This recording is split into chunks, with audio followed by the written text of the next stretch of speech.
सी। अच्छा ये बताओ कंपनी लॉ में छुट्टियों से पहले कौन कौन से चैप्टर कर लिए थे हम लोगों ने?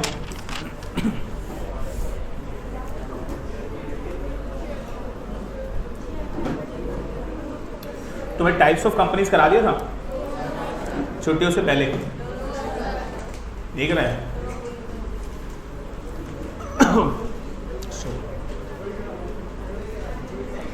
टाइप्स ऑफ कंपनीज करा दिया तुम्हें?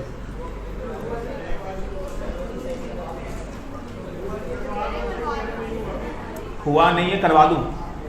चलो भाई, बच्चों की डिमांड है तो कर लो, कोई दिक्कत नहीं। लिखो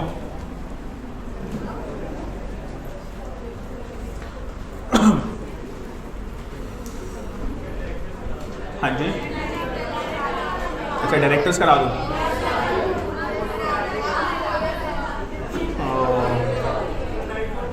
अरे क्यों डायरेक्टर के पंगे में पड़ रहे हो? मैंने बोल, अरे थोड़ा सा सुनो ना, ये टाइप्स ऑफ कंपनीज भी कराया नहीं है ना, थोड़ा सा बेसिक कर लो, अगला चैप्टर तुम्हें डायरेक्ट ही करा दूंगा। ये है ना एकदम से है ना बहुत हैवी हो जाएगा, फर्स्ट क्लास में बावले हो जाओगे। और ये चैप्टर फिर चलना है 1.5-2 महीने है, 1 चैप्टर डायरेक्टर, ये मजाक थोड़ी ना ये। ठीक है, डायरेक्टर कर देंगे और उसकी क्लास का ड्यूरेशन भी बढ़ा देंगे ताकि हम जल्द उसे जल्दी कवर करें। थोड़ा बेसिक तो सीख लो, थोड़ा प्राइवेट पब्लिक कंपनी ये पता नहीं है डायरेक्टर कहाँ अपॉइंट करोगे, ये भी तो सोचने वाली बात है। चलो फिर तो ठीक है, चैप्टर अच्छा चैप्टर है ये भी। सी नाउ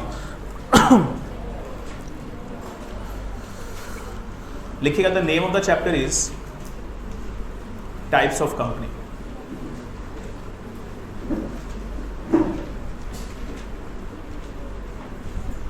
सर ये कंपनी लॉ का बेस है, इसके बिना कंपनी लॉ स्टार्ट नहीं हो सकता है। That is a very basic chapter. तो वेरियस टाइप्स ऑफ कंपनी, ये चैप्टर सेटिंग अप के लिए भी रेलिवेंट है और ये चैप्टर कंपनी लॉ के लिए भी रेलिवेंट है। तो वेरी वेरी रेलिवेंट चैप्टर। नाम क्या है? Types of companies. लिखिए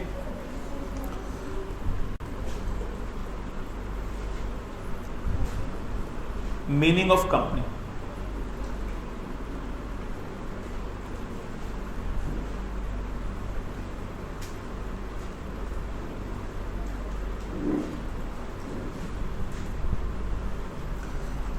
लिख लो मीनिंग ऑफ कंपनी। लिखो जो सेक्शन 2 क्लॉज 20।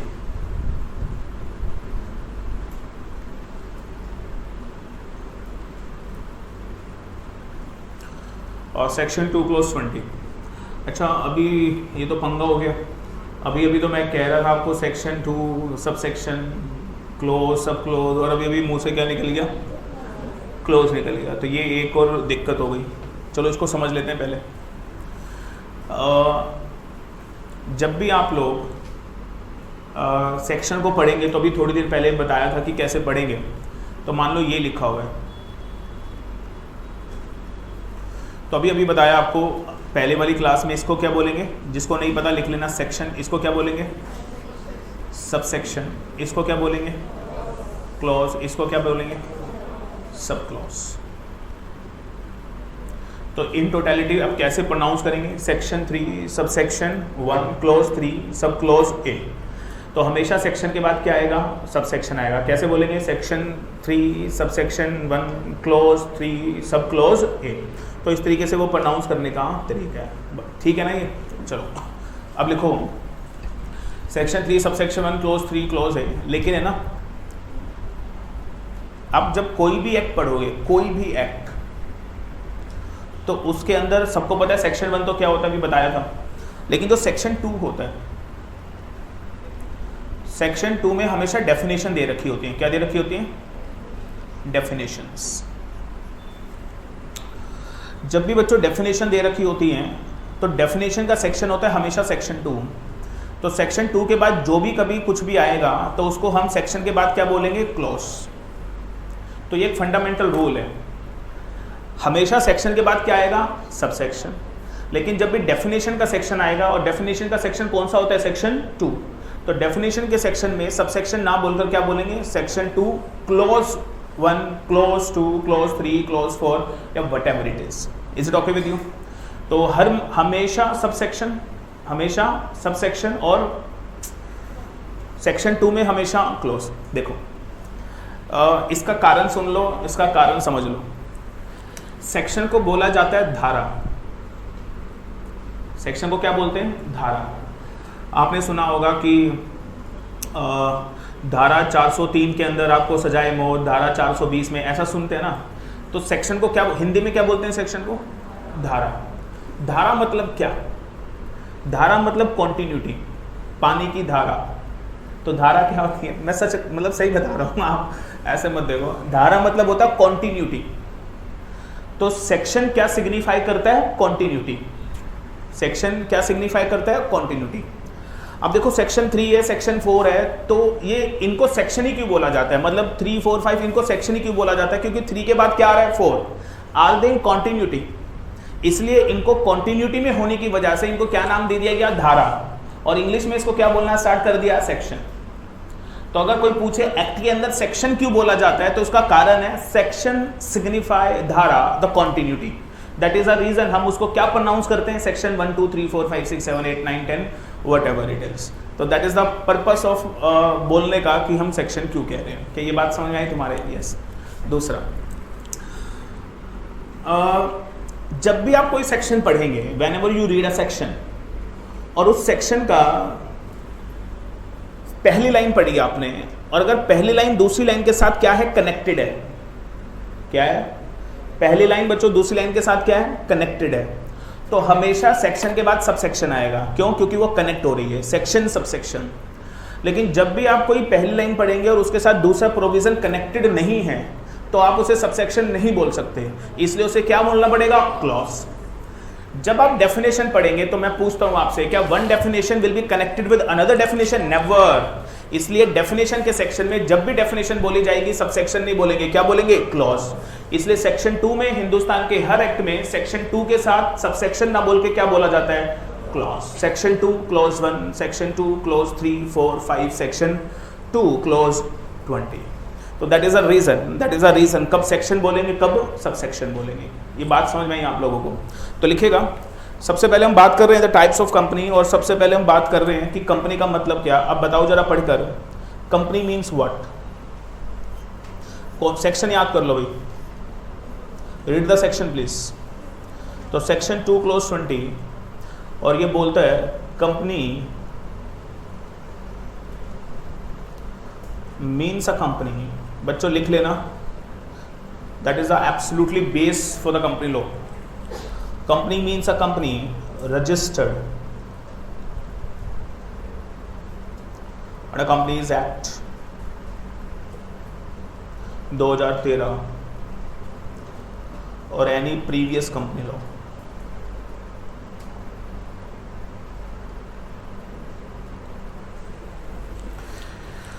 तो सेक्शन 2 क्लॉज 20 में लिखा हुआ है कंपनी क्या है? Company means a company means a company registered under companies act 2013 और एनी प्रीवियस कंपनी लॉ। अब एक सवाल है आपसे, that company means a company, ये जो शब्द है ना कंपनी, इसका मतलब है एसोसिएशन ऑफ पर्सन।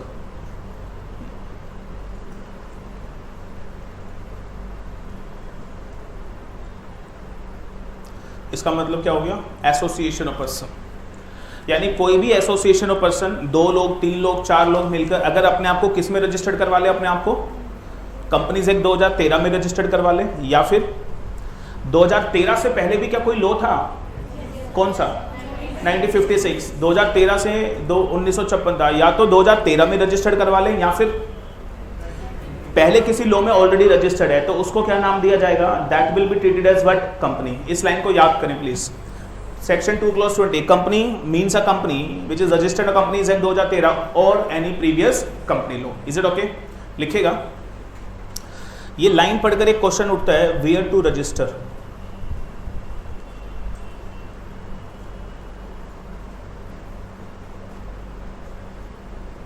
लिख लो बच्चों, वेयर टू गेट रजिस्टर्ड, कहां रजिस्टर्ड करें? तो लिखेगा जो भी एसोसिएशन ऑफ पर्सन है, अगर वो कंपनी बनना चाहती है, सपोज 2 लोग हैं, राम एंड श्याम, अगर ये कंपनी बनाना चाहते हैं राम एंड श्याम, तो बच्चों इनको अपने आप को रजिस्टर्ड करवाना पड़ेगा and they have to make an application. लिखो, एप्लीकेशन लगेगी इन फॉर्म INC 32, नाम तो सुना होगा, under section 7 of companies act, under section 7 of the companies act 2013 application लगाएंगे। कौन से फॉर्म में बोलो? INC 32 में एप्लीकेशन लगेगी। पता है किसको? CRC नहीं बोलते अभी, CRC के बारे में बाद में बात करेंगे, सिंपल रखते हैं अभी ROC। और ROC मतलब, जिसको नहीं पता वो लिख लेना, रजिस्ट्रार ऑफ कंपनीज।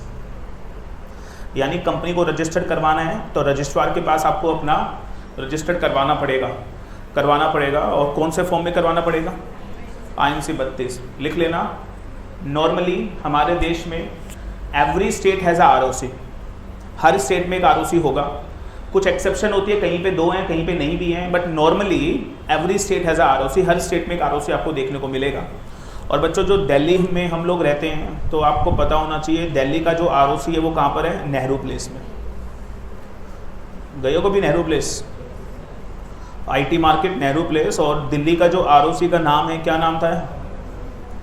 कमल हरजानी, यही था ना, कमल हरजानी। तो दिल्ली के ROC का नाम ये है। अच्छा, अगर आप कंपनी रजिस्टर्ड करना चाहते हो तो एक एसोसिएशन बनाओ, उस एसोसिएशन को किससे रजिस्टर्ड करवाओ? ROC से। कौन सा फॉर्म फाइल करके? INC 32 फाइल करने के बाद अगर सारी रिक्वायरमेंट कंप्लाई आपने कर दी तो ROC आपको रजिस्टर्ड कर देगा। ROC क्या कर देगा? आपको रजिस्टर्ड। और लिखेगा ROC आपको देगा सर्टिफिकेट ऑफ इनकॉर्पोरेशन। क्या इशू कर देगा? ROC आपको क्या इशू कर देगा? बोलो, सर्टिफिकेट ऑफ इनकॉर्पोरेशन। और लिखेगा, इसका फॉर्मेट बोलो एक बार, INC 11। तो that is the meaning of registration of company. अब जरा इस लाइन को पढ़ो। आज के बाद कोई पूछे what is the meaning of company, तो कंपनी का मतलब क्या, तो आपके सामने है। क्या मतलब कंपनी का? Company means a company which is registered under or any other previous company law. सवाल उठता है वेयर टू रजिस्टर्ड, आंसर बोलो ROC। Which form? और रजिस्टर्ड होने के बाद ROC आपको क्या इशू करेगा? Certificate of incorporation. फॉर्म बोलो INC 11। और अगर आप कंपनी एक्ट में रजिस्टर्ड हो गए तो आप क्या कहलाया जाओगे? Company. Have you understand this? और एक चीज बताओ, अगर आप कंपनी हो तो आपके ऊपर कौन सा लॉ लगेगा? अगर आप कंपनी बन गए तो बच्चों आपके ऊपर लगेगा, लिख लेना, कंपनीज एक्ट 2013। और बच्चों लिख लेना, कंपनीज एक्ट 2013 टोटल 470 सेक्शन। ये तो मैं आपको 470 बार बताऊंगा। How many sections? 470 section, the entire companies act in totality. अच्छा, क्या कुछ हट भी तो गए थे? वॉलंटरी वाइंडिंग अप वाले हट भी गए थे, बट स्टिल आई वुड से वो लास्ट नंबर 470 आज भी जिंदा है, तो हम तो बोलते हैं 470 सेक्शन ही है। तो दैट इज। अच्छा, एक सवाल है आपसे एक छोटा सा सवाल। अच्छा, जैसे आप लोग कभी मार्केट में जाते हैं तो बड़ी सारी शॉप्स होती हैं, शॉप्स के ऊपर बोर्ड लगे होते हैं, किसी बोर्ड पे लिखा हुआ है शर्मा ट्रेडिंग कंपनी, होता है ऐसा? Verma trading company, Jain manufacturing company लिखा होता है ऐसा। तो कहीं पे लिखा है बच्चों Sharma trading company, is it a company? अगर कहीं किसी बोर्ड पे लिख दिया Anup Jain and company, is it a company? लिखेगा, कोई लिखने से कंपनी नहीं बनता। अगर ऐसा होता तो मैं भी अपने नाम के पीछे लिख देता अनूप जैन एंड कंपनी। सिर्फ लिखने से आप कंपनी नहीं बनोगे। तो कोई बताएगा आप कंपनी कब बनोगे? If you register under companies act, ROC, INC 32, then you become company, then you become company. अच्छा, एक सवाल हो रहा, इस लाइन में बड़ी जान है, ध्यान से समझे। किसी बोर्ड पे लिखा है शर्मा ट्रेडिंग कंपनी, क्या लिखा है? Sharma trading company. क्या उस दुकान पे कंपनीज एक्ट लगेगा? हाँ या ना? क्योंकि लिखने से आप कंपनी तो बनोगे नहीं। तो शर्मा ट्रेडिंग कंपनी नाम लिख लिया तो आप कंपनी नहीं हो, तो उसके ऊपर कंपनीज एक्ट भी नहीं लगेगा। Is it okay with you? लेकिन अगर वही दुकान अपने आप को ROC से रजिस्टर्ड करवा ले तो क्या वो कंपनी है? तो क्या उसके ऊपर कंपनीज एक्ट लगेगा? यस। तो एबल लाइन दोबारा पढ़े, company means a company which is registered companies act 2013 और any other previous company law. Is it okay? क्या लाइन समझ में आ गई है? ये एक क्वेश्चन बड़ा शानदार आप लोगों के लिए, give me the answer. One question for you, anybody tell me, आप मुझे बताएं, have you heard about Apple? क्या बेचता है? Phone, iPhone, iPad and all. Whether Apple is a company, whether Apple is a company. अच्छा, Apple is a USA based company, Apple USA के अंदर है, और एप्पल जो है यूएसए के अंदर फोन बना के पूरे वर्ल्ड में बेचती है। क्या एप्पल जो यूएसए में है, क्या एप्पल कंपनी है? हाँ या ना? अच्छा, हम ऐसा बोलते हैं एप्पल कंपनी का फोन खरीदना है, क्या एप्पल कंपनी है? बोलो डफरो, लिखिएगा Apple is not a company, Apple is not a company. इसको याद रखिएगा, क्यों पता है? Because Apple is not registered under company is Apple is registered under USA companies act. And what do you mean by company? What do you mean by company? Company means a company which is registered under Companies Act. Because Apple is not registered under Companies Act, मैं नहीं कह सकता that Apple is a company. तो Apple company नहीं है, तो वो क्या है? वो है कुछ, वो बॉडी कॉर्पोरेट है। सेक्शन 2 क्लोज 11 जब आएगा तो बताऊंगा, बट आप ये जरूर याद रखें, Apple is not a company. Whether Microsoft is a company? No sir, company तो वो जो इंडिया के कंपनीज एक्ट में रजिस्टर्ड हो, वो कंपनी है। जो इंडिया के कंपनीज एक्ट में रजिस्टर्ड नहीं, किसी दूसरे कंपनीज एक्ट में रजिस्टर्ड, तो वो company. Is it okay? Now see, ध्यान से सुनना, इसका जवाब दो। क्या एप्पल के ऊपर कंपनीज एक्ट 2013 लगेगा? एप्पल के ऊपर क्या कंपनीज एक्ट 2013 एप्लीकेबल होगा? No, why? Because Apple is not a company. तो एप्पल के क्या लगेगा? यूएसए कंपनीज एक्ट, वहां पे 2006 पता नहीं है जोन सा भी है, तो वहां पे अमेरिका का कंपनीज एक्ट एप्लीकेबल होगा, उसके ऊपर कंपनीज एक्ट 2013 नहीं लगे। अच्छा, अब देखो जो नॉर्मल लेमैन है वो बोले, उनको शोभा देता है। तुम जैसे पढ़े लिखे बच्चे ऐसे शब्द बोले कि एप्पल इज अ कंपनी, तो तुम्हें शोभा नहीं देता। अगर आप कह रहे हो एप्पल इज अ कंपनी, तो आपका कहने का मतलब क्या हुआ पता है? अगर आप एप्पल को कंपनी बोल दोगे तो आपके कहने का मतलब क्या हुआ कि भाई एप्पल के ऊपर भी कंपनीज एक्ट 2013 लगेगा, मतलब कंपनी यूएसए की, और कंप्लाई वो करेगा इंडिया का कंपनीज एक्ट। दिमाग खराब है तुम्हारा? एब्सोल्युटली नहीं। इसलिए यूएसए में जो भी कंपनी है वो कंपनीज नहीं है, वो उनके देश के लिए कंपनी है, बट हमारे देश के लिए वो कंपनी नहीं है। क्यों? क्योंकि डेफिनेशन में लिखा है क्या? Company means a company which is registered under companies act और any other previous company law. That is a one line, that is very very important line, and that is called what? Is it okay? एक छोटा सा सवाल और यहाँ पे उठता है, मैं क्यों जानना चाहता हूँ what is the meaning of company? क्यों जानना जरूरी है कि कंपनी का मतलब क्या है? लिखिए, बिकॉज जो कंपनी है उसके ऊपर लगेगा क्या? Companies act. जो कंपनी नहीं है उसके ऊपर नहीं लगेगा कंपनीज एक्ट। अब आप लोगों से सबसे सवाल है, क्या आप लोगों के ऊपर कंपनीज एक्ट लगेगा? By because you people are not company. Can you make a company? How? by making an application to the ROC। Form बोलो INC 32, और ROC आपको क्या दे देगा? COI। फॉर्म बोलो, then you registered as a, and you have to follow what? The entire Companies Act। Is it okay? In India approximately near about 13 lakh companies है। How many? 13 lakh companies है approximately India में, जो India में registered है, और company secretary है 60,000 के आसपास। तो कंपनी बहुत ज़्यादा है, कंपनी सेक्रेटरी बहुत कम है, तो यू कैन अंडरस्टैंड कि क्या होने वाला है। एक तो मुझे लगता है रिजल्ट अच्छे आएंगे, और दूसरा मुझे लगता है जॉब अच्छी मिलेगी। नहीं, पिछली बार एग्जीक्यूटिव का 5% आया था रिजल्ट। मैं शर्म भी नहीं आती इन लोगों को यार। फाइनल में 5% दे दो, 2% दे दो। एग्जी वाले मासूम बच्चे हैं, वैसे इनसे बेचारों से पेपर दिए जाते हैं, और 5% रिजल्ट देंगे, ये तो बेचारे वैसे टूट जाएंगे, आधे तो वैसे टूटे फूटे। चलो कर क्या सकते हैं, लेकिन भगवान करे अब की बार 50% रिजल्ट आए, सारे पास हो जाओ, आमीन। और क्या पता अब की बार 5 से भी कम हो जाए, तो क्या होगा? एक अटेम्प्ट और सही, कोई बात नहीं, लिखो। तो that is the meaning of company. लिखेगा जो कंपनीज हैं वो दो तरीके की मिलती है।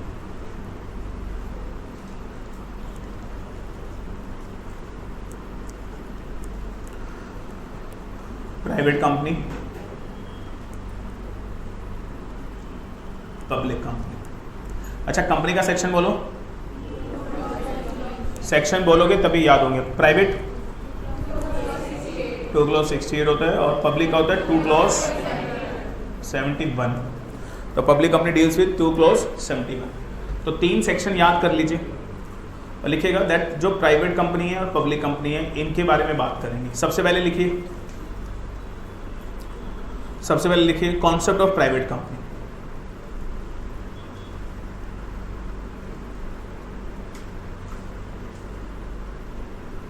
सेक्शन बोल दो एक बार। 2 क्लॉज 68 लिखो भाई। 2 clause 68।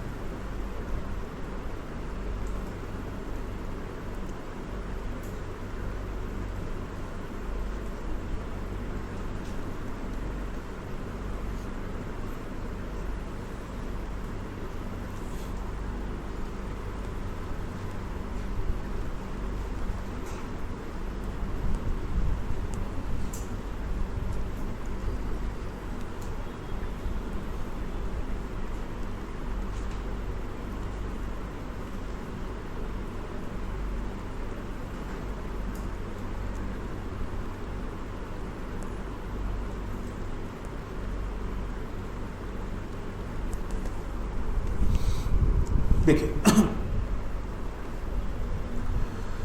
Any company satisfy the following condition.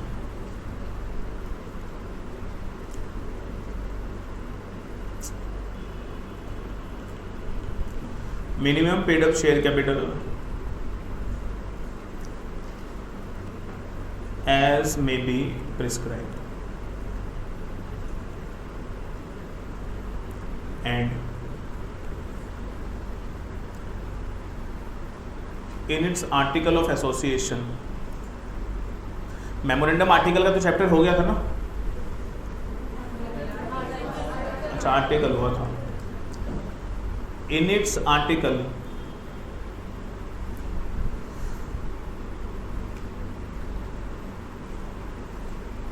ये 3 बातें लिखी हूं।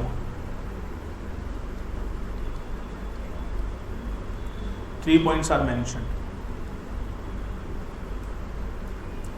बच्चों, जैसे पार्टनरशिप फर्म के अंदर पार्टनरशिप डीड होती है, कोई बताएगा पार्टनरशिप डीड में क्या लिखा होता है? Rules and regulation of the partnership firm. उसी तरीके से कंपनी में पार्टनरशिप फर्म नहीं होती, कंपनी का आर्टिकल होता है। तो partnership firm have like a partnership deed, उसी तरीके से company is having the article of association. क्या बोलते हैं? Article of association. और minimum paid up share capital that is as may be prescribed and that is in its article. उसके article में 3 बातें लिखी होनी चाहिए। लिखो बच्चों, मिनिमम पेड अप कैपिटल, ऐसे लिखना, मिनिमम पेड अप कैपिटल पहले थी 1 लाख रुपये, लेकिन एक अमेंडमेंट आई और ये लिमिट हट गई है। मतलब पहले बोला जाता था कि अगर आप प्राइवेट कंपनी बनाना चाहते हो तो आपको कम से कम कैपिटल कितनी रखनी पड़ेगी? 1 लाख। लेकिन वो एक अमेंडमेंट आई और वो लिमिट है ना हटा दी गई। दिस एन अमेंडमेंट, वो लिमिट को हटा दिया गया। इसको नोट कर लीजिए प्लीज। दिस एन अमेंडमेंट और वो हटा दिया गया। तो लिख लो इसको। तो वो अमेंडमेंट आई और that has been removed over there. यानी आज की डेट में प्राइवेट कंपनी बनाने के लिए minimum paid up share capital की कोई भी ज़रूरत नहीं है। This is not requirement of the minimum paid up share capital. Is it okay? पहले प्राइवेट कंपनी को बनाने के लिए कितनी कैपिटल की ज़रूरत थी? 1 लाख। बट आज की डेट में कोई भी रिक्वायरमेंट नहीं है। Is it okay? अच्छा, हम सेक्शन कौन सा पढ़ रहे हैं अभी ये बताओ? 2 क्लॉज। और बताओ 2 क्लॉज 68 में मैं आपको कौन सी डेफिनेशन बताने जा रहा हूँ? The meaning of. और 2 क्लॉज 68 के अकॉर्डिंग आपको 2 बातें ध्यान रखनी है। पहली, minimum paid up share capital पहले 1 लाख थी, बट आज की डेट में वो कोई कैपिटल की रिक्वायरमेंट नहीं है। तो क्या मैं बोलूँ ये नीचे वाली कंडीशन में ये वाली कंडीशन तो एक्चुअली कुछ है ही नहीं। क्यों? क्योंकि पहले हुआ करती थी 1 लाख, अब तो वो लिमिट क्या हो गई है? हट गई है। यानी प्राइवेट कंपनी आज की डेट में सिर्फ क्या है, जिसके आर्टिकल में ये नीचे लिखी हुई 3 बातें लिखी। यानी आप क्या करोगे ये जानने के लिए कि वो प्राइवेट कंपनी पब्लिक कंपनी, आप बताओ, आप बताओ, आप क्या क्या करोगे? आप आर्टिकल चेक कर लेना, उस आर्टिकल में वो अगर 3 बातें लिखी हो जो मैं बताऊंगा आपको, तो वो प्राइवेट कंपनी है, अदरवाइज वो public company. Is it okay? ना कुछ चीजें इसमें ऐड करेंगे, पहले यहीं पे आ जाओ। Minimum paid up share capital लिखो बच्चों, सेक्शन 2 क्लॉज 68 थोड़ा सा टेक्निकल है और मैं इसे बताना चाहूंगा यहाँ पे। देखो धीरे धीरे आप लोगों को लेवल अपना रेज करना ही पड़ेगा, क्योंकि चीज़ें जितनी जल्दी हम लोग एक जगह समअप कर देंगे उतना लेवल ऑफ नॉलेज आपका बढ़ जाएगा। ठीक है, अब देखो यहाँ पर मैं चाहूँ तो सेक्शन 2 क्लॉज 68 हट सकता हूँ, यहाँ पे रोक सकता हूँ, बट मैं सेक्शन 3 और सेक्शन 4 भी यहाँ पे कनेक्ट करने की कोशिश कर रहा हूँ। It will increase your knowledge, हमें पता होना चाहिए। तो यहाँ पे बच्चों 2 क्लॉज 68 के साथ 2 सेक्शन और कनेक्ट हो रहे हैं, सेक्शन 3 और सेक्शन 4। जरा समझते हैं 3 और 4 में क्या लिखे हैं और फिर इसके ऊपर आएंगे। पहले लिखो 3 क्या है। सेक्शन 3 से अगर आप कोई प्राइवेट कंपनी बना रहे हो तो आपको मिनिमम 2 लोगों की जरूरत पड़ेगी, और अगर आप पब्लिक कंपनी बना रहे हो तो आपको मिनिमम 7 लोगों की जरूरत पड़ेगी। कोई बताएगा ये बात किसने लिखी है? याद करो भाई, सेक्शन 3 ने क्या बोला? अगर आप प्राइवेट कंपनी बना रहे हो तो कम से कम कितने लोगों की जरूरत है? 2। अगर आप पब्लिक कंपनी बना रहे हो कितने लोगों की जरूरत है? 7। और लिखेगा प्राइवेट कंपनी बनाने के लिए जब ये 2 लोगों की जरूरत पड़ेगी तो इन 2 लोगों को नाम दिया जाएगा सब्सक्राइबर्स। जो लोग कंपनी बनाएंगे स्टार्टिंग में उनको नाम दिया जाएगा सब्सक्राइबर। तो कोई बताएगा प्राइवेट कंपनी में मिनिमम नंबर ऑफ सब्सक्राइबर कितने होंगे और पब्लिक कंपनी में मिनिमम नंबर ऑफ सब्सक्राइबर कितने होंगे? 7। समझ आई बात? लिखेगा section 4, every subscriber shall take at least 1 share। देख लो,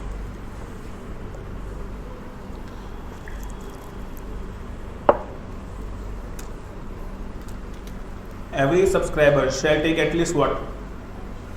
1 share। क्या मतलब? Every subscriber shall take at least 1 share, क्या मतलब है? जितने सब्सक्राइबरों को कम से कम 1 शेयर तो लेना है। क्या वो 1 से ज्यादा ले सकते हैं? हाँ या ना? वो कितने भी ले सकते हैं, लेकिन कम से कम कितना लेना पड़ेगा? 1 शेयर तो लेना पड़ेगा। ये सुनो, अब मुझे बताओ सेक्शन 3 और 4 को मिला के क्या बात समझ में आ रही है? अगर आप प्राइवेट कंपनी बनाओगे तो प्राइवेट कंपनी बनाते टाइम कम से कम कितने सब्सक्राइबर होंगे? ध्यान से देखो इसे, कितने सब्सक्राइबर होंगे? 2। और बच्चों हर सब्सक्राइबर को कम से कम कितने शेयर लेने पड़ेंगे? 1 शेयर। और 1 शेयर की गई से गई कम से कम वैल्यू कितनी होगी? कम से कम 1 रुपया। 1 रुपये से कम की तो वैल्यू नहीं रख सकते। 58 का शेयर तो नहीं होगा, 54 तो होती भी नहीं है। तो कैन वी से कम 1 रुपये का शेयर तो होगा या नहीं होगा? तो कम से कम कितने सब्सक्राइबर होंगे? 2। That is A and. और इसे कम से कम कितना शेयर लेना पड़ेगा? इसे कम से कम कितना शेयर लेना पड़ेगा? समझ आ रही बात? ये 1 से ज्यादा भी ले सकते हैं। और 1 शेयर की वैल्यू कम से कम कितनी होगी? 1 रुपये। और कोई बताएगा मुझे शेयर कैपिटल किससे बनती है? शेयर से। जितने शेयर मैं लूंगा क्या उतनी ही कैपिटल बनेगी? आप मुझे बताओ। यस। तो मैं आपसे ये कहना चाहता हूं, यहां पर मुझे बताओ 2 क्लॉज 68 क्या कह रहा है कि प्राइवेट कंपनी की minimum paid up share capital as में भी प्रिस्क्राइब। तो आज की डेट में आप कितने भी रुपए से कैपिटल से प्राइवेट कंपनी बना सकते हो। लेकिन अगर मैं बात करूं सेक्शन 3 एंड सब सेक्शन 4 को मिलाकर, 2 क्लॉज 68 को मिलाकर, तो मैं सिंपली बोलूंगा प्राइवेट कंपनी बनाने के लिए minimum paid up share capital की रिक्वायरमेंट है। और वो कितनी है? 2 रुपए। क्या आपको 2 रुपए की कहानी समझ? पेपर में मत लिखना, नॉट फॉर द एग्जाम। मैं ना जो चीज एग्जाम के लिए नहीं है पहले ही बता दूंगा। ये 2 रुपए उस एग्जामिनर को समझ में नहीं आएगा कहां से आ गया है। ये तो हम लोग कहीं कहीं से खींच के 3, 4 खींचतान करके ले आए हैं 2 रुपए। तो सर वो कंफ्यूज हो जाएगा और आपको 0 दे देगा, कहेगा इसे पता ही नहीं कुछ, बच्चा डफर है। लेकिन डफर आप नहीं है, वो एग्जामिनर है, उसे पता ही नहीं है। तो minimum paid up share capital आज के डेट में प्राइवेट कंपनी के लिए कम से कम कितनी है? 2 रुपये। तो ये बात section 2 clause 68 red with section 3 red with section 4 मिलाकर हम बोल सकते हैं। अच्छा एक सवाल और है, क्या बता सकते हैं मुझे पब्लिक कंपनी की मिनिमम पेड अप कैपिटल कितनी होगी? 7 रुपये। क्यों? क्योंकि पब्लिक कंपनी में सब्सक्राइबर कितने? 7, एक शेयर लेना पड़ेगा, एक शेयर की वैल्यू 1 रुपये, तो 7 शेयर होल्डर 7 रुपये। तो पब्लिक कंपनी में भी minimum paid up share capital कितनी हो गई? 7 रुपये। लोग कहते हैं minimum paid up share capital की रिक्वायरमेंट नहीं है, मैं कहता हूं आज भी है। प्राइवेट के लिए 2 रुपये, पब्लिक के लिए 7 रुपये। लेकिन कोई 2 रुपये 7 रुपये रखता नहीं है, 50,000 लाख रुपये तो लोग रख ही लेते हैं। लेकिन अगर लिटरली हम बात करें 2 रुपये 7 रुपये तो आपको रखनी पड़ेगी। बट ये लाइन 3 और 4 को कनेक्ट करके एग्जाम में मत लिख देना। कई बार बच्चों को ज़्यादा पता होता है तो नीचे स्पेशल कमेंट में लिखते हैं देख हमें ये भी पता है, लिख, तो 0 हो जाएगा। तो पेपर में सिर्फ क्या लिखना? Minimum paid up share capital as may be prescribed. Is it okay? एक लाइन और बताऊं इसमें, ये क्या लिखा हुआ है? एज मे बी प्रिस्क्राइब्ड लिखो। ये प्रिस्क्राइब करने की पावर सीजी के पास है। और पता है कंपनीज एक्ट 2013 में टोटल सेक्शन कितने हैं? आई थिंक 20-25 बार तो बता ही चुका हूं, पहली क्लास से लेकर अब तक। कंपनीज एक्ट 2013 टोटल सेक्शन कितने? 470। और आपको जान के बेहद खुशी हो गई, उन 470 सेक्शन में 400 जगह, कितनी जगह? 400 जगह लिखा है एज मे बी प्रिस्क्राइब। और मुझे बताओ उन 400 की 400 जगह जहां भी ये शब्द लिखा होगा एज मे बी प्रिस्क्राइब, तो प्रिस्क्राइब करने की पावर किसके पास है? सीजी। अब आप पूछोगे सर ये तो बताओ सीजी मतलब क्या? तो लिखना सीजी मतलब एमसी। तो कंपनीज एक्ट में जब जब वर्ड सीजी आएगा तो सीजी मतलब क्या होगा? एमसी। अब आप बोलोगे एमसी की full form ministry of corporate affairs, तो एमसीए का मतलब क्या? Ministry of corporate affairs. तो कौन प्रिस्क्राइब करेगा? एमसीए। अब आप ये पूछोगे ये एमसीए को प्रिस्क्राइब करने की पावर किसने दी है? तो मैं बोलूंगा सेक्शन 469 ऑफ कंपनीज एक्ट 2013। तो तुम्हारे समझ में आ रहा है? तो सेक्शन 469 ने सीजी को पावर दी, और सीजी जहां जहां लिखा होगा ना एज में भी प्रिस्क्राइब, तो वो क्या करेगा? प्रिस्क्राइब। एक सवाल और, प्रिस्क्राइब कैसे करेगा? बोल बोल कर। प्रिस्क्राइब कैसे करेगा? बोल बोल कर।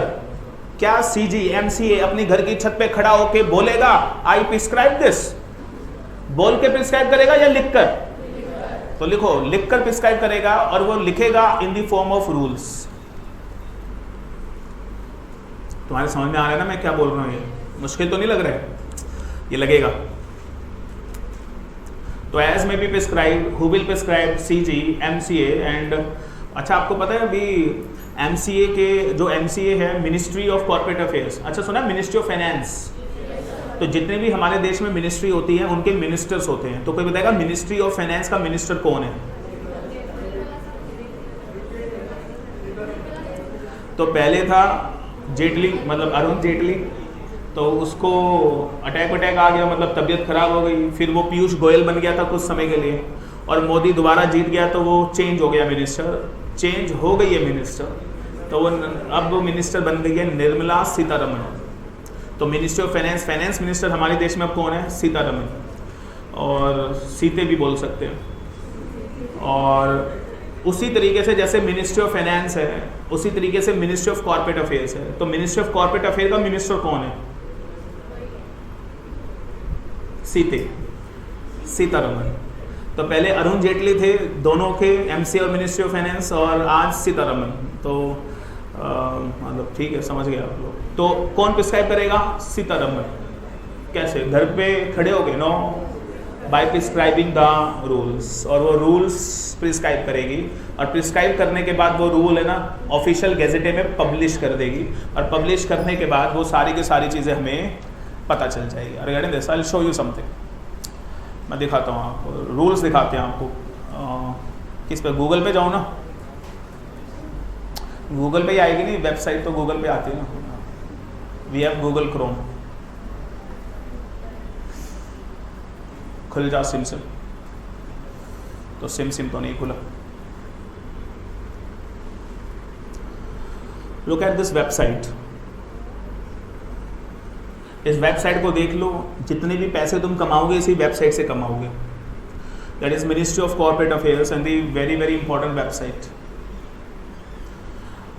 आई would say that is a bread and butter for you. Bread मतलब रोटी, बटर मतलब मक्खन ये वेबसाइट आपके लिए सब है, इसी वेबसाइट से आप सारे के सारे पैसे कमाओगे। और अब क्या करोगे, आप इस वेबसाइट पे जाओगे, ये क्या लिखा है, एक्ट एंड, ये आपके लैपटॉप पे भी आ सकता है, ये वेबसाइट है। और एक्ट एंड रूल्स में कहाँ चले जाना, कंपनीज एक्ट में। तो ये कंपनीज एक्ट में जब आप जाओगे तो इस तरीके से आ जाएगा। और देखो कंपनीज एक्ट 2013 कहाँ लिखा हुआ है, क्या लिखा हुआ है, कंपनीज एक्ट 2013। तो ये कंपनीज एक्ट 2013 आ गया। और उसके बाद क्या लिखा हुआ है, रूल्स। और ये रूल्स, ये सारे रूल्स हैं।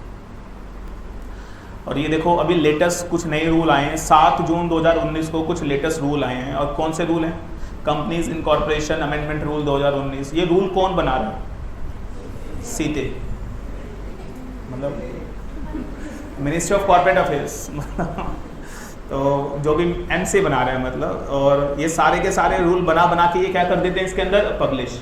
और हमें कैसे पता चलता है, वेबसाइट पे आ जाता है। और वेबसाइट पे यहाँ पे क्लिक कर दो, तो क्लिक करोगे तो मैं यहाँ से पढ़ लेता हूँ, और ये आएगा तो पढ़ लेंगे, और आ नहीं रहे लो। तो ये देखो ये पब्लिश हो गया। और अच्छा ये ना दोनों भाषा में दे रखा है, इंग्लिश में भी और हिंदी में भी। तो आप क्या प्रेफर करेंगे, हाँ बड़ी आती है तुम्हें इंग्लिश, तो दैट इज़ इंग्लिश लैंग्वेज आपके सामने। और यहाँ से सारे के सारे ये जितने भी चेंज होते हैं हम आपकी किताबों में डाल देते हैं, और फिर आपको पढ़ा देते हैं, आप पेपर में लिखाते हो, आप फाइनल में आ जाते हो, मतलब पास हो जाते हो। तो ये सारी कहानी है सर। तो दैट इज़ द रूल्स। कौन बना रहा है, एमसी। और बताओ कंपनीज एक्ट 2013, कंपनीज एक्ट 2013, ये पूरा कंपनीज एक्ट 2013 लिखा है, ई बुक लिखा है कहीं पे, ई बुक लिखा था। तो ये पूरा कंपनीज एक्ट 2013 अगर आप कभी पढ़ना चाहें तो पढ़ सकते हैं। और एक बात देख के बताएं, total how many sections are there, last section number कौन सा है, 470। तो मैं वो झूठ थोड़ी ना कह रहा था आपके सामने। और इन 470 सेक्शन में कितनी जगह लिखा है एज में बी प्रिस्क्राइब्ड, 400 जगह। और उन 400 जगह पर सीते क्या बनाएगी, रूल्स। और बार बार क्या प्रिस्क्राइब करती रहेंगी वो, रूल्स, रूल्स एंड रूल्स। यानी कंपनी लॉ में आपको दो चीज़ें पढ़नी है, section plus rules. Is it okay. अच्छा मज़े की बात ये है, यहाँ पर आ जाओ, सबसे मज़े की बात ये है, यहाँ पे लिखा है एज में भी प्रिस्क्राइब्ड, और सीतारमन जी ने अभी तक कुछ प्रिस्क्राइब्ड किया नहीं है। यानी आज की डेट में कितनी भी कैपिटल से आप बना सकते हो प्राइवेट कंपनी, लेकिन वो 2 रुपये और 7 रुपये तो सेक्शन 3 और 4 के अकॉर्डिंग तो रहेगी। तो that is something, minimum paid up share capital as may be prescribed. तो that is so simple. Is it okay, yes. Next, अच्छा ये कैपिटल पहले कितनी थी, पहले कितनी थी, अब हटा दी। अब सवाल उठता है क्यों हटाई, 1 लाख की लिमिट क्यों हटाई, कोई कारण है या मन क्या हटा दी। तो लिखो इसका कारण है ईज ऑफ डूइंग बिजनेस।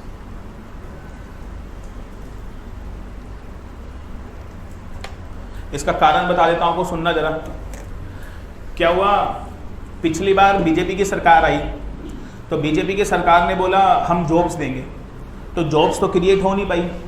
तो मोदी साहब ने बोला भाई देखो जॉब वॉब हमारे बस के देना है नहीं, तुम एक काम करो, जॉब छोड़ो, अपने खुद के बिजनेस करो, कंपनी खोलो, कंपनी बनाओ, बिजनेस करो। जॉब करके क्या करोगे, तुम कंपनी खोलो, 2-4 लोगों को जॉब तुम दो, हम जॉब कहाँ से दे, तुम कंपनी बनाओ। तो लोगों ने बोला कैसे बनाए तेरे देश में कंपनी बनाना तो बड़ा मुश्किल है, कैपिटल चाहिए लाख रुपए, हमारे पास तो लाख रुपए है नहीं। मोदी ने दिमाग चलाया, 1 लाख की लिमिट हटा दी, बोला एज में भी प्रिस्क्राइब कर दिया, फ्यूचर में जो होगा होगा, आज की डेट में कैपिटल कुछ नहीं है, तेरे पास 100 रुपए, कंपनी बना चला, बस जॉब मत मांगियो हमसे। That is ease of doing business. आपको जॉब ना मिले तो क्या करना, कंपनी बनाना, मेरे से बनवाना। नहीं काम तो दोगे ना मुझे यार। यस, तो दैट इज बड़ी सारी बातें हैं क्यों किया गया, तो that is ease of doing business. अच्छी बात है, तो लोग बिजनेस कर रहे हैं एंड अच्छा बिजनेस कर रहे हैं और एम्प्लॉयमेंट अपॉर्चुनिटीज क्रिएट हो रही हैं, जनरेट हो रही हैं। तो that is minimum paid up share capital as may be prescribe. Is it okay now, but the $1 million point, लेकिन प्राइवेट कंपनी तभी मानी जाएगी जब आप आपके आर्टिकल में क्या लिखा होगा, आपके आर्टिकल में क्या लिखा होगा, ये 3 बातें लिखी होंगी जो अब बताऊंगा। कितनी बातें, 3 लिखिए। वो 3 बातें क्या है, private company,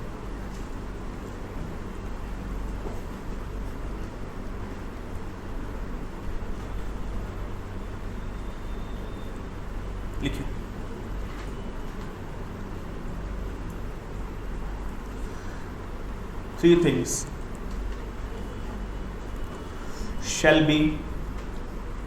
things shall be mentioned, मतलब 3 चीज़ें लिखी होनी चाहिए। अच्छा बच्चों, मैंने shall लिखा है या may लिखा है? shall मतलब 3 बातें होनी ही होनी चाहिए, और वो 3 बातें लिखना क्या है? Limit the number of member, sorry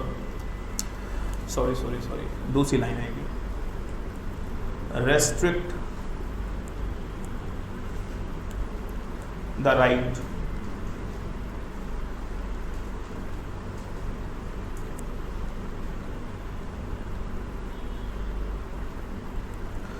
limit the number of members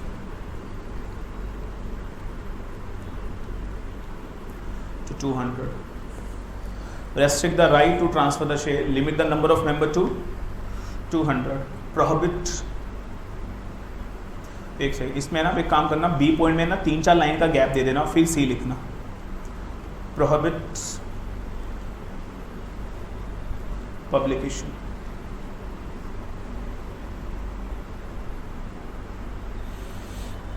please write down this prohibits publication।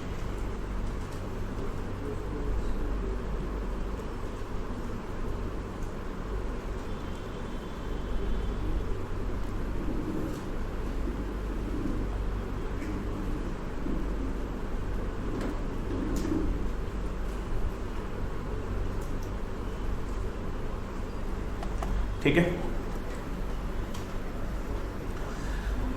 किसी भी कंपनी के आर्टिकल में अगर ये 3 बातें लिखी हैं तो वो प्राइवेट कंपनी है, अगर तीनों में से एक बात भी नहीं लिखी तो वो क्या मानी जाएगी? Public company. यानी मैं ये कहना चाह रहा हूँ, अगर ये 3 बातें आपने समझ ली तो आपको प्राइवेट कंपनी का भी मतलब समझ में आ जाएगा और आपको पब्लिक कंपनी का भी मतलब समझ में आ जाएगा, आपको दोनों तरीके की कंपनी क्लियर हो जाएंगी। तो 3 बातें समझते हैं। पहला क्या लिखा है? अच्छा आप इस पे फोकस करें, ये कुछ शब्द लिखा है। पहला शब्द है रेस्ट्रिक्ट, दूसरा क्या है? लिमिट्स, तीसरा क्या है? प्रोहिबिट्स।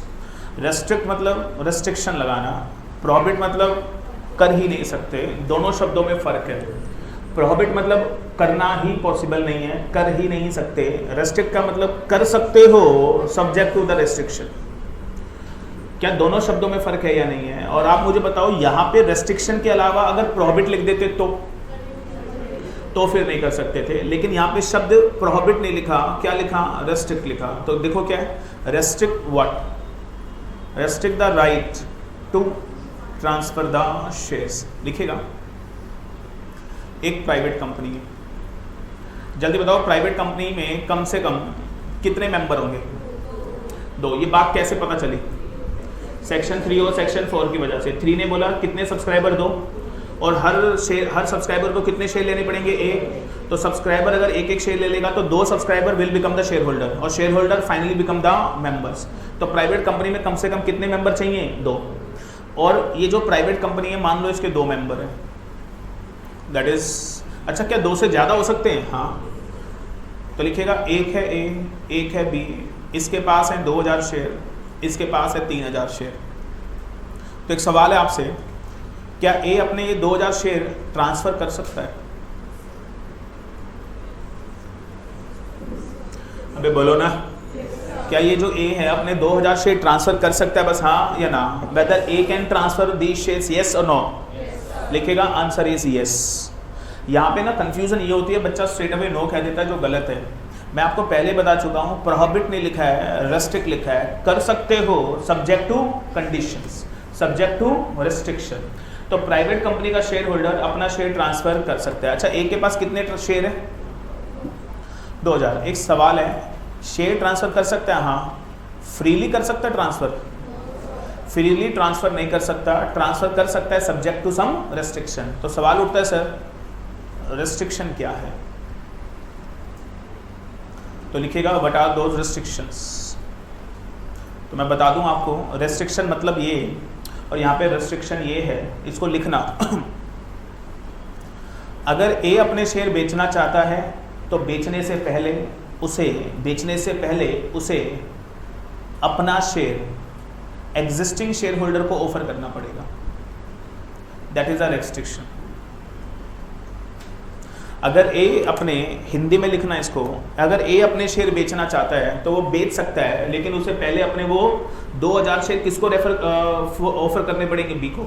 तो ए 2000 शेयर बेचने से पहले बी को बोलेगा तेरे को खरीदने हैं।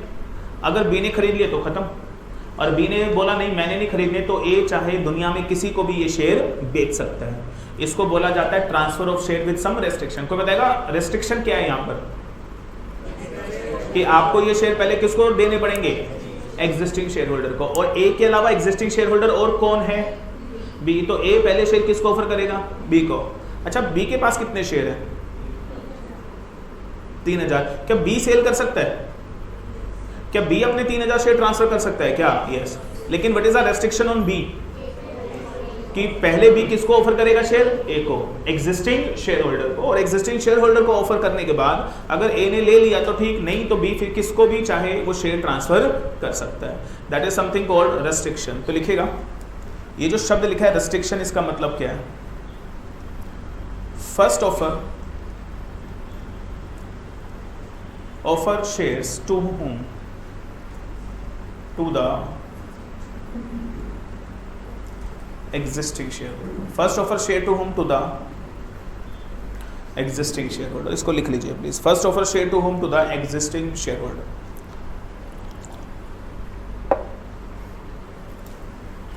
Please write down this.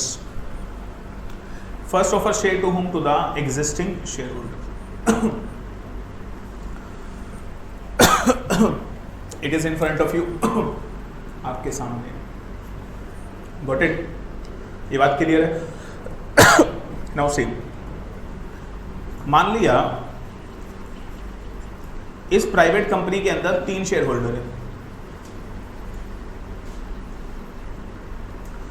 A B C.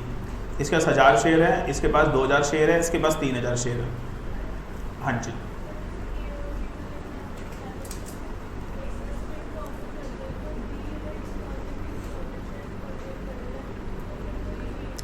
वो किसी एक क्वेश्चन और इसमें बना है। मान लीजिए अगर 2 शेयर होल्डर हैं किसी प्राइवेट कंपनी के, the 2 share holder the private company, और ए अगर शेयर सारे के सारे बी को बेच दे, in that very case B के पास कितने शेयर? सारे के सारे 100% शेयर किसके पास आ जाएंगे? बी के पास। और प्राइवेट कंपनी के कितने शेयर होल्डर हो जाएंगे? एक। और प्राइवेट कंपनी के 1 शेयर होल्डर हो जाएगा, और होने कितने चाहिए? 2। तो in that very case B क्या करेगा? बी किसी अपने लीगल रिप्रेजेंटेटिव को 1-2 शेयर ट्रांसफर कर देगा, ताकि वो जो मेंबर्स की रिक्वायरमेंट है 2 की, वो कंप्लाई रहे। अच्छा, क्या बी ए को ये भी बोल सकता है सारे शेयर मुझे बेच दे, 1 शेयर अपने पास रख, ताकि 2 मेंबर की रिक्वायरमेंट कंप्लीट रहे? यस, वो तो म्यूचुअल अंडरस्टैंडिंग है, प्राइवेट कंपनी है, क्लोजली हेल्ड कंपनी है, आपसी सहमति से कुछ भी कर सकते हो। They are absolutely closely held companies. अच्छा, ए के पास 1000 शेयर है, फाइनल एक आंसर दो, क्या ए अपने शेयर बी को 1000 शेयर बेच सकता है? यस, लेकिन पहले किसको ऑफर करने पड़ेंगे? बी और सी को। बी बेचेगा तो पहले किसको ऑफर करेगा? ए एंड सी को। सी बेचेगा तो किसको ऑफर करेगा? ए एंड बी को। क्या मैं बोलूं प्राइवेट कंपनी में एग्जिस्टिंग शेयर होल्डर के पास एक राइट है, कोई बताएगा मुझे वो राइट क्या है? हर एग्जिस्टिंग शेयर होल्डर के पास एक राइट है। क्या राइट है? कि जब भी कभी कोई दूसरा शेयर होल्डर शेयर बेचेगा तो पहले शेयर किसको ऑफर करना पड़ेगा? एग्जिस्टिंग शेयर होल्डर को। तो लिखेगा इस राइट को बोला जाता है प्रीएम्प्टिव राइट। एग्जामिनेशन क्वेश्चन लिखना, write a short note on preemptive rights, आ सकता है। तो पूरा एक्सप्लेन करना, section 2 clause 68 sub clause A, ये पूरा का पूरा आप क्या करना? एक्सप्लेन कर देना। तो that is called preemptive right. Preemptive right मतलब राइट जो एग्जिस्टिंग शेयर होल्डर के पास है। तो that is restrict the right to transfer the shares, that is clause sub clause A. ठीक है। अच्छा, एक चीज बताओ, और अगर किसी कंपनी के आर्टिकल में पॉइंट ए नहीं लिखा तो it is a public company. किसी कंपनी के आर्टिकल में पहला पॉइंट लिखा it is a private company. क्या मैं बोल सकता हूं जिस कंपनी के शेयर फ्रीली ट्रांसफरेबल हैं it is a public company, जिस कंपनी के शेयर फ्रीली ट्रांसफरेबल नहीं है it is a private company. Have you understand this? Yes, तो दैट इज पॉइंट। अच्छा, एक चीज और है, एक चीज और यहीं पे क्लियर कर लो। कई लोगों को ये गलत फहमी होती है, प्राइवेट कंपनी और पब्लिक कंपनी में लोग सोचते हैं public company like government company और प्राइवेट कंपनी लाइक जैसे मुकेश अंबानी की कंपनी रिलायंस, टाटा, इन्फोसिस, ऐसा बिल्कुल भी नहीं है। ये गलत कहानी है, इसको नोट कर लें आप लोग। प्राइवेट कंपनी और पब्लिक कंपनी में क्या डिफरेंस है ये आर्टिकल से पता चलेगा। मैंने जो बोला बस उसको फोकस करें। जिस कंपनी के आर्टिकल में 3 बातें लिखी हैं वो, और जिस कंपनी के आर्टिकल में 3 बातें नहीं लिखी वो, और इसके अंदर और कुछ आपको सोचना नहीं है। और अगर आपने पहले कुछ ऐसा पढ़ा हुआ है तो वो गलत पढ़ा हुआ है। 3 बातें लिखी हैं तो प्राइवेट है, तीनों में से कोई भी एक बात नहीं लिखी तो पब्लिक है। आपको दूसरी और कोई बात आपको इसमें कंसिडर नहीं करनी है। कितनी बातें हैं? 3। पहली बोलो, restrict the right to transfer the share, is it okay? And what is the restriction? Preemptive right. दूसरा पॉइंट पढ़ के बताओ क्या लिखा है। Limit the number of member to 200। पढ़ना जरा क्या लिखा है। Limit the number of member to 200। मतलब क्या हुआ कि आपको अपने मेंबर्स की जो लिमिट है वो कितनी रखनी पड़ेगी, दैट इज 200। लिखो, यहाँ पे लिख लेना 50, 200 के आगे 50 लिख लेना और 50 को लिखकर काट देना। इसका मतलब ये है कि पहले ये लिमिट कितनी थी 50, लेकिन बाद में ये लिमिट बढ़ा के कितनी कर दी 200। लेकिन लिखिएगा एक लाइन बड़ी इंपॉर्टेंट है, excluding.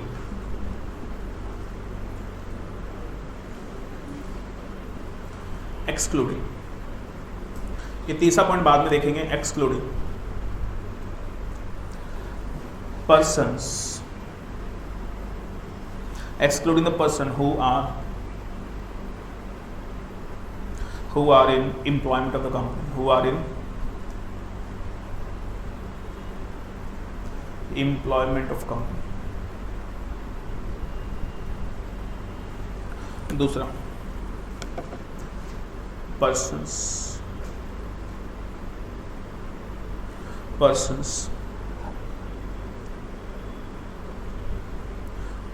who having been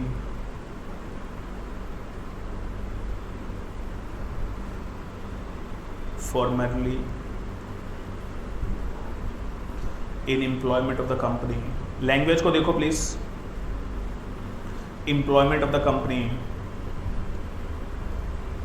employment of the company, work,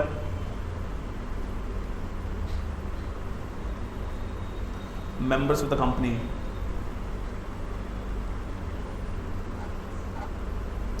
while in employment,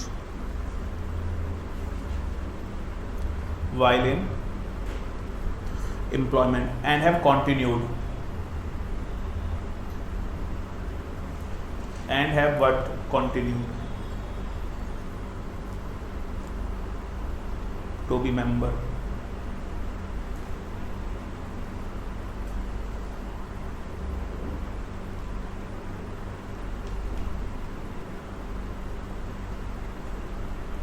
after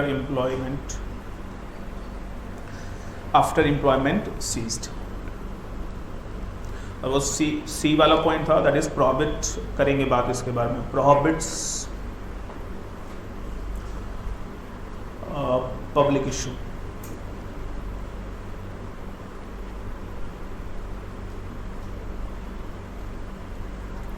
of any kind of securities. तो जिस कंपनी के आर्टिकल में 3 बातें लिखी हैं वो प्राइवेट है, तीनों में से कोई बात नहीं लिखी तो वो पब्लिक है। अच्छा, फर्स्ट मैंने बता दिया आपको। फर्स्ट क्या था, पढ़ के बताओ एक बार। फर्स्ट क्या है? डेफिनेशन याद हो जानी चाहिए बिल्कुल। हाँ जी, एक बार दोबारा लिख लीजिए, एक बार याद करते हैं। 2 clause 68, minimum paid of share capital as may be, and by its article 3 बातें लिखी होनी चाहिए। First, restrict the right to transfer the, limit the number of member to, excluding 1 and 2, and prohibit public issue of any kind of securities। तो that is something the concept of private company। अब मुझे ये बताओ जल्दी से, ये second point क्या लिखा हुआ है? Limit the number of member to 200, limit the number of member to 200, is it okay? आपसे सवाल है, सोच के बताना। प्राइवेट कंपनी के मिनिमम मेंबर कितने? प्राइवेट कंपनी मिनिमम मेंबर कितने? एनीबॉडी? प्राइवेट कंपनी के मिनिमम मेंबर कितने? कहाँ लिखी है ये बात? हाँ जी, तो लिखना जरा, एक बार देखते हैं क्या कहते हो आप। Private company minimum member 2। कोई बता सकता है मैक्सिमम मेंबर? हाँ जी 200, मैक्सिमम मेंबर 200। कोई बताएगा मुझे ये मिनिमम मेंबर 2, ये बात कहाँ लिखी है? सेक्शन 3 रेड विथ सेक्शन, लेकिन मैक्सिमम मेंबर 200 ये बात कहाँ लिखी है? 2 क्लॉज क्या लिखा हुआ है? Point B, limit the number of member to 200। मतलब एक प्राइवेट कंपनी के मैक्सिमम मेंबर कितने हो सकते हैं? 200। 200 से ज़्यादा नहीं हो सकते। एक सवाल है, Reliance industries limited, Reliance industries limited private और पब्लिक? रिलायंस इंडस्ट्रीज लिमिटेड नाम तो सुना होगा, आपके अकॉर्डिंग प्राइवेट कंपनी है या पब्लिक कंपनी है? हाँ, कितने कह रहे हैं प्राइवेट कंपनी है? जो दिल में बोल दीजिए। नोबडी। कितने कह रहे हैं पब्लिक कंपनी है? एक क्वेश्चन है आपसे, एक पॉइंट और बता दूं। रिलायंस इंडस्ट्रीज लिमिटेड के 20 लाख शेयर होल्डर है। कितने मेंबर है? 20 लाख मेंबर है। Whether Reliance is a public company और प्राइवेट कंपनी? अगर मैंने बोल दिया रिलायंस के 20 लाख मेंबर हैं, तो मुझे बताओ इज इट मोर देन 200 और नॉट? तो in that very case obvious है दैट पब्लिक कंपनी है। क्यों? बिकॉज उसके मेंबर 200 से ज़्यादा एक्सीड है। अच्छा, क्या रिलायंस के आर्टिकल में ये बी पॉइंट लिखा होगा? नेवर। क्यों? क्योंकि वो 200 मेंबर से तो बहुत ज़्यादा, that is 20 lakh 25 lakh member है। तो limit the number of member to 200। अगर एक प्राइवेट कंपनी आप बनाना चाहते हो तो मिनिमम 2 मेंबर रखो, मैक्सिमम कितने? 200। आपके लिए क्वेश्चन है and use your mind, let's see how you interpret this. Raise your hand अगर आप इसको बता सको। आप जितना बताओगे मुझे क्लास में, लेवल ऑफ अंडरस्टैंडिंग आप लोगों का बढ़ेगा, मुझे कोई फायदा नहीं होगा। हाँ जी, मेक अ गेस। शब्द लिखा है limit the number of member to 200। I am helping you. Limit the number of member to, बोलो ना यार, 200 एक्सक्लूडिंग 1 and 2। रेज, आवाज नहीं, दिमाग में बात आ रही है तो रेज और हैंड। आप बता पाए तो you will increase your standard. हाँ जी, B point, limit the number of member to 200। मतलब प्राइवेट कंपनी के मेंबर कितने होंगे? Maximum 200, but excluding the following, excluding 1, excluding 2। क्या मतलब है इस बात का? एक्सक्लूडिंग शब्द का मतलब यहाँ पे क्या? What do you mean by excluding over there? Excluding means what? Anybody?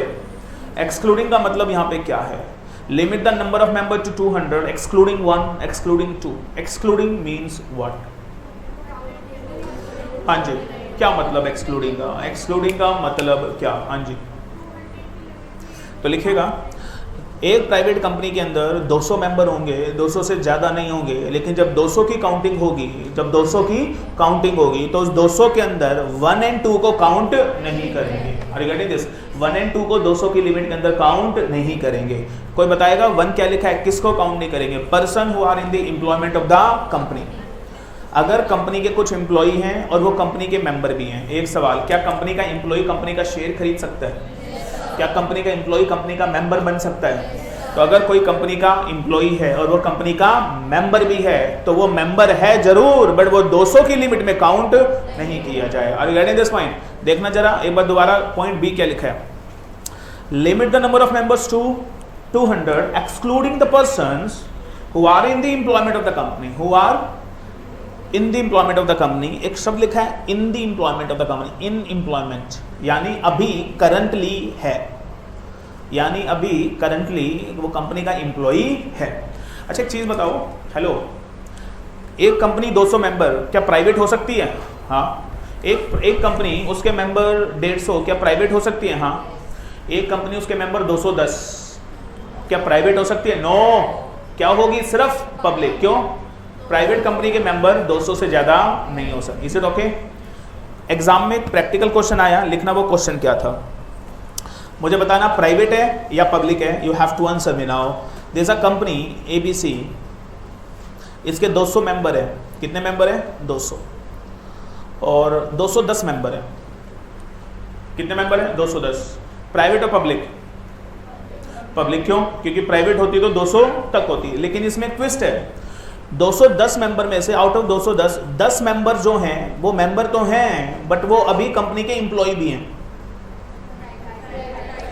तो वो कंपनी के एम्प्लॉय भी हैं। अब आप मुझे बताओ, मेंबर 210 हैं, क्या ये प्राइवेट है पब्लिक है? प्राइवेट। क्यों? क्योंकि 200 की लिमिट में वो मेंबर जो कंपनी के अभी एम्प्लॉय भी हैं उनको काउंट नहीं करना।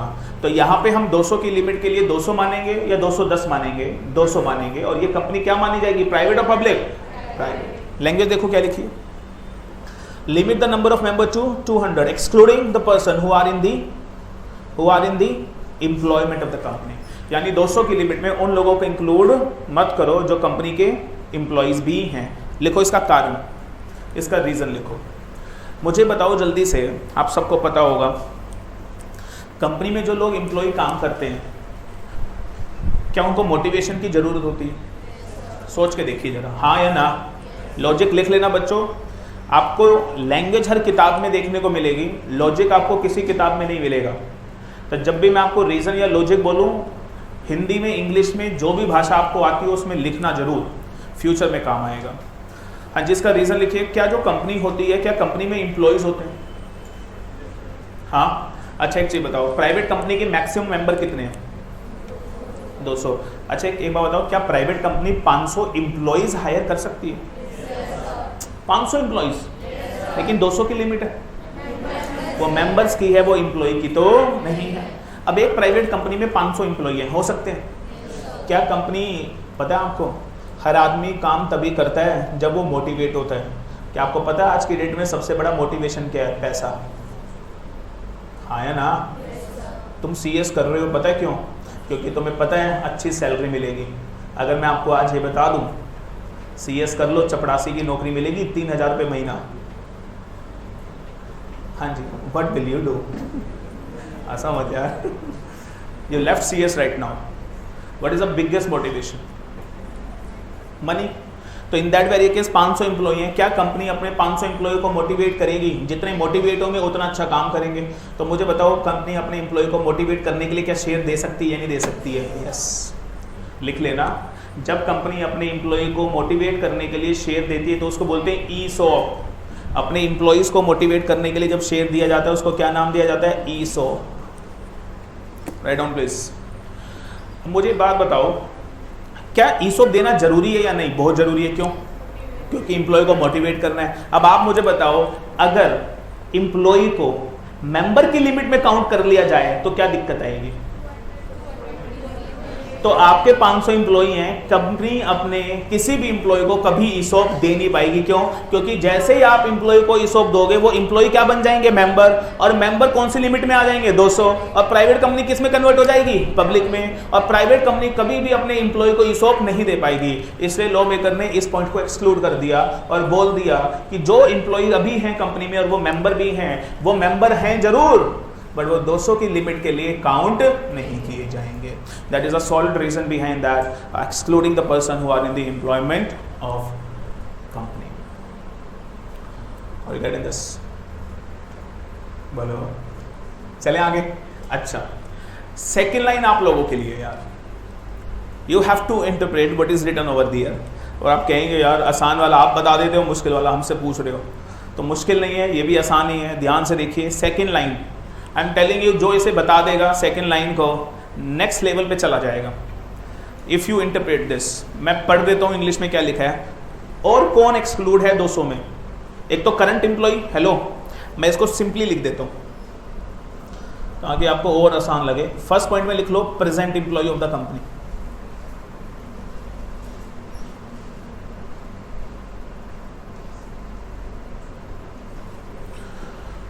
लिख लो।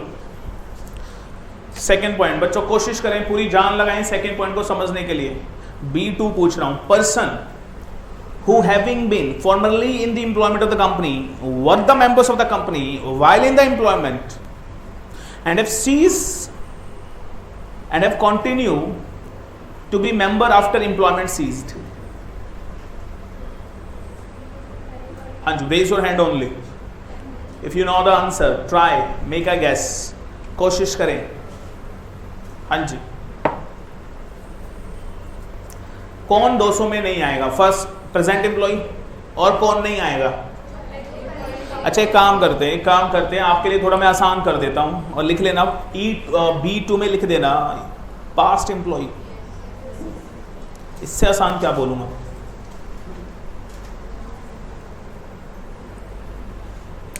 यानी 200 की लिमिट में प्रेजेंट एम्प्लॉय जो हैं, जो मेंबर हैं वो भी काउंट नहीं होंगे, और जो पास एम्प्लॉय हैं, वेट, जो पास एम्प्लॉय हैं वो भी काउंट नहीं होंगे। अब एक लैंग्वेज दोबारा पढ़ो, B2, समझ में आ रहा है B2?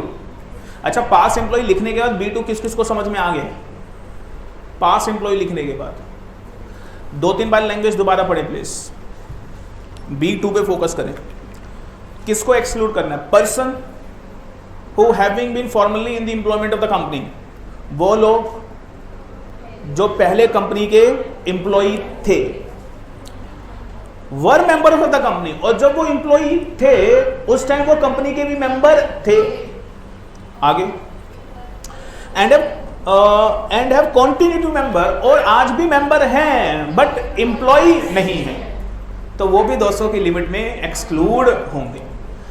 बड़े शानदार प्रैक्टिकल केस स्टडीज के ऊपर बनती है एग्जाम के अंदर, और CS एग्जीक्यूटिव तो बदनाम हो चुका है केस स्टडी पे, पूरा पेपर केस स्टडी बेस आता है। तो सर आपसे कोई डायरेक्ट प्राइवेट कंपनी की डेफिनेशन नहीं पूछेगा, हाँ B2 के ऊपर केस स्टडी जरूर आ जाएंगी। समझ में आ रही है लैंग्वेज क्या है? Have you understand this? यानी 200 की लिमिट में प्रेजेंट भी नहीं आएंगे और पास्ट भी नहीं है। Is it okay with you? ये इतना आसान नहीं है। और अगर आप लोग कह रहे हो कि आपको समझ में आ गया ये, तो मैं एक केस स्टडी आपके सामने रख रहा हूँ। अगर हिम्मत है तो इस केस स्टडी को आप सोल्व करके दिखाओ मुझे। Should I ask? चलो फिर अच्छी बात दोबारा देख लो, B1 B2 इसको एक्सक्लूड करना है, B1 को और B2 को, प्रेजेंट एम्प्लॉय को, past employ. Is it okay? चलो देखते हैं कितना दिमाग है आपके पास। दिस अ कंपनी ABC,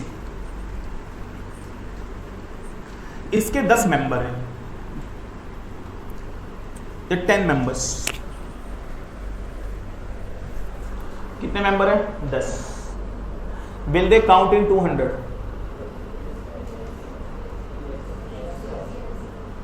डफरो इसमें क्या पूछ लिया मैंने?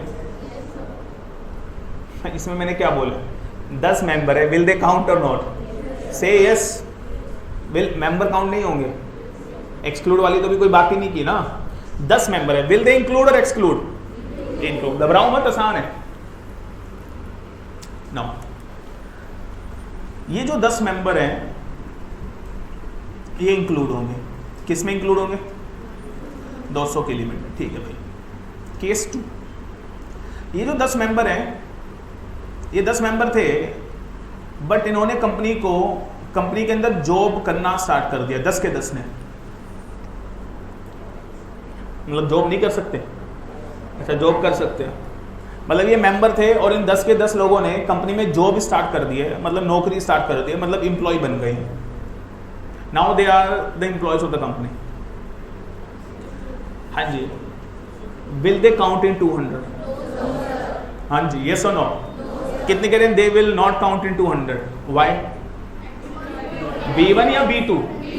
B1 या B2? तो दे विल इंक्लूड और एक्सक्लूड?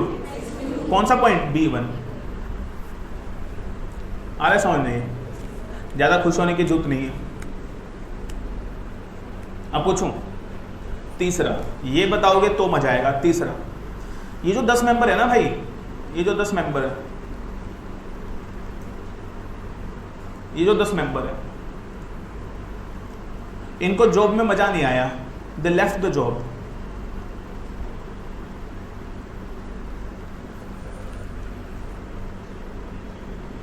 हो सकता है, हो सकता है।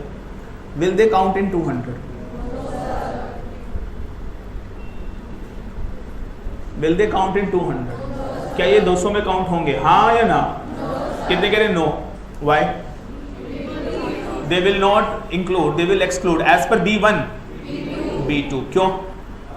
they were the past employee, they were the past employee but still the members, so they will not be included in the limit of 200. is it okay with you? कहानी खत्म नहीं हुई है। Third case, fourth case rather, ये जो 10 member है ना भाई, इन्होंने जॉब तो छोड़ दी बट इन 10 मेंबर ने अपने शेयर भी बेच दिए। यार हमें इसमें भी मजा नहीं आ रहा।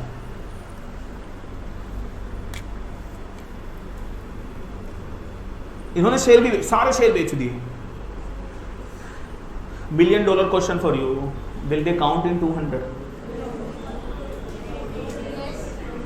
आप एक्सप्रेशन पे मत जाइएगा, अपना दिमाग लगाएं। विल दे इंक्लूड इन 200? और यू से विल दे इंक्लूड इन 200? कितने कह रहे नो? कितने कह रहे यस? 1 2। घबराना नहीं बच्चों, मैं कुछ नहीं कह रहा तुम्हें, जवाब दिया करो। तो 3 कह रहे हैं yes they will include in the limit of 200। एक बार दोबारा देख लो भाई, आंसर तुम्हारे, तुम चेंज करना चाहते हो कर सकते हो। सुनना, पहले इन्होंने जॉब छोड़ी, अब भाइयों ने मेंबरशिप भी छोड़ी। Will they include in the limit of 200? कितने कह रहे हैं नो? बहुत बढ़िया, बहुत बढ़िया। सवाल है आपसे, जो नो कह रहे हैं बस ये बता दो B1 या B2? They are not employee, but B1 या B2? That is my question. डफरो, एक बात बताओ, कितने डफर हो तुम लोग। मैं कह रहा हूं शेयर भी बेच दिए, अब तो ये मेंबर ही नहीं है। जब ये मेंबर ही नहीं है तो इसे तुम इंक्लूड कहां करोगे, बताना जरा। तो लिखो इसके आगे नॉट एप्लीकेबल। डफर कहेंगे। अरे अब तो कुछ नहीं है ना, अब तो बस इंसान रह गए हैं ये। अब तो ना ये एम्प्लॉई है ना ये मेंबर्स हैं, अब तो ये बेचारे कुछ भी नहीं। अब ये कहानी खत्म नहीं हुई है। इसका जवाब दोगे तो मैं मानूंगा यस, भगवान ने दिया है दिमाग तुम्हें। हो जाए। अब भी ये 10 लोग क्या है? कुछ भी नहीं है, कुछ नहीं है दोस्तों ये। अब क्या हुआ, इन 10 लोगों ने, इन्हीं 10 लोगों ने, इन्हीं लोगों ने, इन्हीं ने, they again purchase the share, they again purchase the share, they again become the member. हाँ जी, नहीं क्या ड्रामा लगा रखा है, कभी बेच रहे हैं कभी छोड़ रहे हैं, क्या ड्रामा है ये? अब है तो है। They again purchase the share, they again become the member. अब बताओ ये मेंबर है या एम्प्लॉई है? मेंबर है। बस just tell me, will they count in the limit of 200 और not? Will they include in the limit of, फट्टे मत मारना, ढंग से जवाब पूछूंगा रीजन के साथ। Will they include in the limit of 200 और नॉट? कितने कह रहे हैं they will include in the limit of 200?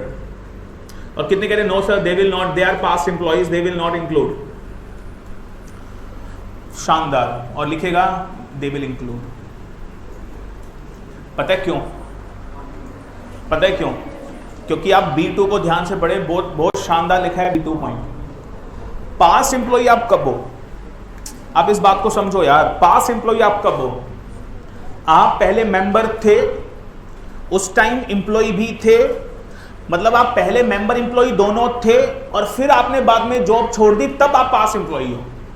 लेकिन मेरे वाले 5वें केस में क्या हुआ, आप गौर से देखें, ना आप मेंबर हो 4 पॉइंट में, ना आप एम्प्लॉई हो, और अब आपने दोबारा से फ्रेश शेयर खरीदे हैं। तो सर यहां पर आप पास एम्प्लॉई की डेफिनेशन में नहीं आओगे। पास एम्प्लॉई की डेफिनेशन में आप सिर्फ कब आओगे? लिसन केयरफुली, आपको क्या क्या देखना है पास एम्प्लॉई बनने के लिए। पहले आप एम्प्लॉई थे और आप मेंबर भी थे, आप दोनों इकट्ठे ही थे, और उसके बाद आपने जॉब छोड़ दी, तब आप पास्ट एम्प्लॉई हो। अगर आपने दोनों चीजें छोड़ दी, मेंबरशिप भी और जॉब भी, उसके बाद दोबारा से शेयर खरीदोगे, तो फिर आप पास्ट एम्प्लॉय की डेफिनेशन में बिल्कुल भी नहीं आओगे। इसलिए दे विल इंक्लूड। अब ये 10 लोगों ने, क्योंकि इसको लिखो, फ्रेश शेयर खरीदे हैं, तो yes I would say they will be treated as what? Member, और ये 200 की लिमिट में काउंट होंगे। एक आखिरी, अब ये 10 लोग क्या हैं? कोई बताएगा मुझे अब ये 10 लोग क्या हैं बच्चों? मेंबर है। कोई बता सकता है मैं अब क्या लिखूंगा इसमें? इन्होंने बोला हर जगह धक्के खा के देख लिए, कहीं जॉब नहीं मिली, तुम ही दे दो, तो इन्होंने they again join the company, और इन्होंने कंपनी फिर ज्वाइन कर ली। विल दे इंक्लूड और एक्सक्लूड? B1 और B2? लिखेगा B1। पता है क्यों?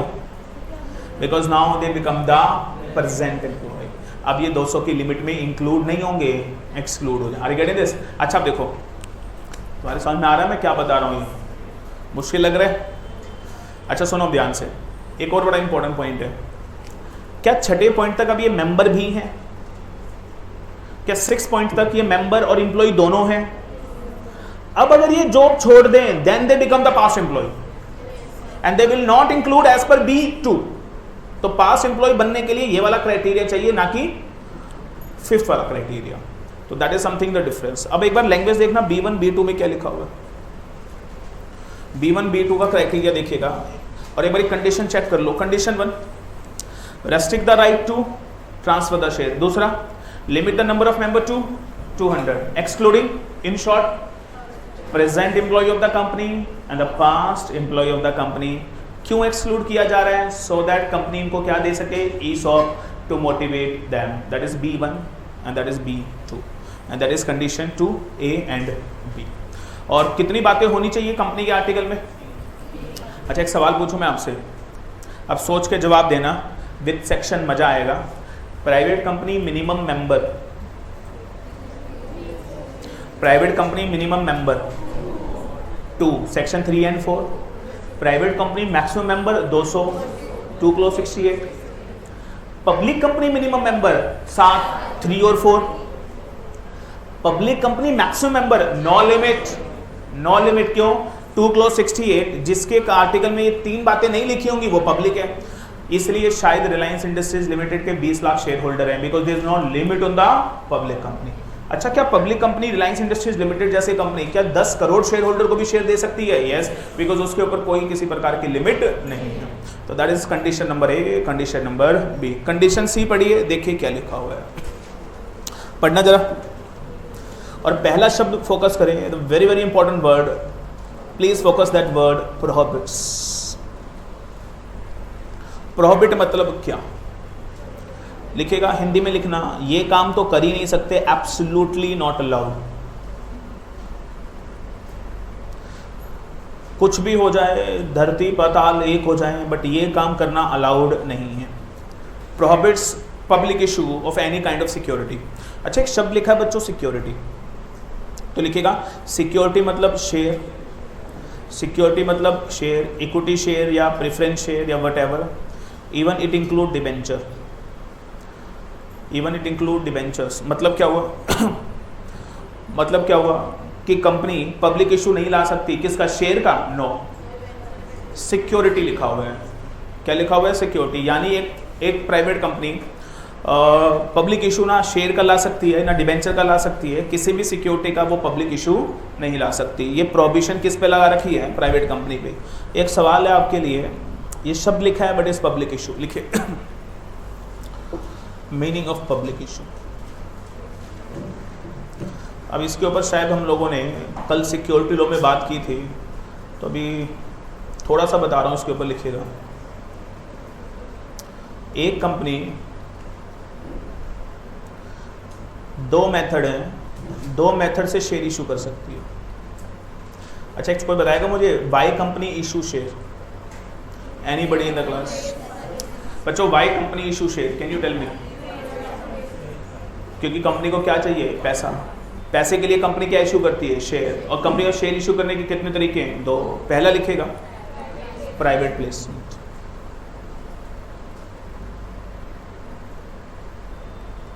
और दूसरा लिखेगा पब्लिक इशू। लिखेगा, एक फाइनेंशियल ईयर में अगर आप अप टू 200 लोगों को शेयर देते हो, अगर कोई कंपनी एक फाइनेंशियल में 200 लोगों तक को शेयर देती है तो वो क्या कहलाया जाएगा? Private placement. लेकिन अगर एक प्राइवेट कंपनी एक फाइनेंशियल ईयर में 200 से ज़्यादा लोगों को शेयर ऑफर करती है, 200 से ज़्यादा लोगों को शेयर ऑफर करती है, तो उसे क्या नाम दिया जाएगा? Public issue. लिखना, प्राइवेट प्लेसमेंट के लिए सेक्शन 42 है, पब्लिक इशू के लिए सेक्शन 29 है, कंपनीज एक्ट 2013 का। इसको लिख लो फटाफट। एक फाइनेंशियल ईयर में 200 लोगों तक को शेयर देना, प्राइवेट प्लेसमेंट। और 200 से ज़्यादा लोग, कितने भी, अनलिमिटेड, 200 से ज़्यादा लोग अनलिमिटेड, कितने भी, 1 लाख, 10 लाख, 50 लाख, उसको क्या बोला जाएगा? Public issue. अभी के लिए इतना समझ लो, थोड़े से लोगों को शेयर इशू करना प्राइवेट प्लेसमेंट, सारी दुनिया को इनवाइट करके बोलना कि आप हमारा शेयर खरीद लो, it becomes a public issue. तो अभी के लिए इतना आप समझ लीजिए। अच्छा, मुझे बताओ सोच के, एक क्वेश्चन है आपसे, प्राइवेट कंपनी के मैक्सिमम मेंबर कितने हैं? बोलो। तो बताओ, क्या वो पब्लिक इशू ला सकती है? How it is possible? क्योंकि उसकी मैक्सिमम लिमिट कितनी लगा रखी है? 200। तो क्या प्राइवेट कंपनी, आप मुझे बताओ, पब्लिक इशू ला सकती है? क्योंकि पब्लिक इशू का मतलब तो आप पूरी दुनिया को कह रहे हो हमारे शेयर खरीद लो, 10, 20, 50 करोड़ जितने भी। इसलिए प्राइवेट कंपनी के ऊपर प्रोहिबिशन लगा दी। किस लिए? प्राइवेट कंपनी के ऊपर प्रोहिबिशन लगा दी कि आप पब्लिक इशू ला ही नहीं सकते। पॉइंट सी को लोग गलत तरीके से इंटरप्रेट करते हैं। एक छोटा सा क्वेश्चन जवाब देना, पढ़ना एक बार पॉइंट सी पढ़ना, क्या लिखा है? Prohibit public issue of any kind of security. सोच के जवाब देना। Can a private company issue shares? क्या प्राइवेट कंपनी शेयर इशू कर सकती है?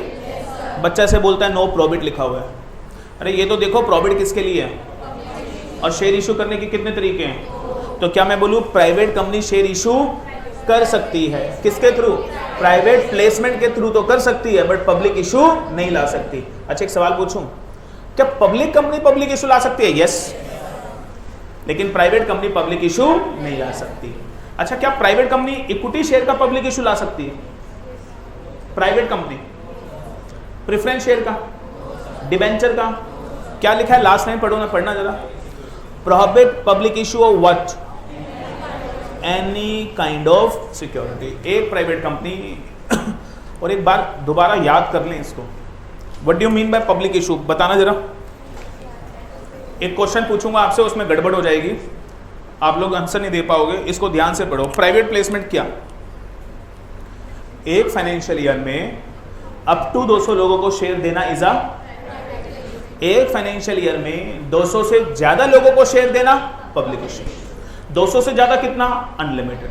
लेकिन अगर एक फाइनेंशियल ईयर में 201 हो गया तो it becomes public issue. Is it okay? मतलब मैं ये कह रहा हूं, ये एक फाइनेंशियल ईयर है, एक कंपनी ने यहां पे 10 लोगों को शेयर इशू किए, ये क्या है? Private placement. 110 को किया, 1110 को किया, पब्लिक इशू। थोड़ा सा चेंज करते हैं, 201 को किया, पब्लिक इशू। और 200 के बियॉन्ड कितना भी, 201 करोड़ को किया, पब्लिक इशू। यानी पब्लिक इशू 200 के बियॉन्ड जाते ही एक फाइनेंशियल ईयर में पब्लिक इशू मान लिया जाए। अच्छा एक हो रहा 199, 200 को किया, लिखो 2016, क्या है ये? पब्लिक इशू या प्राइवेट प्लेसमेंट?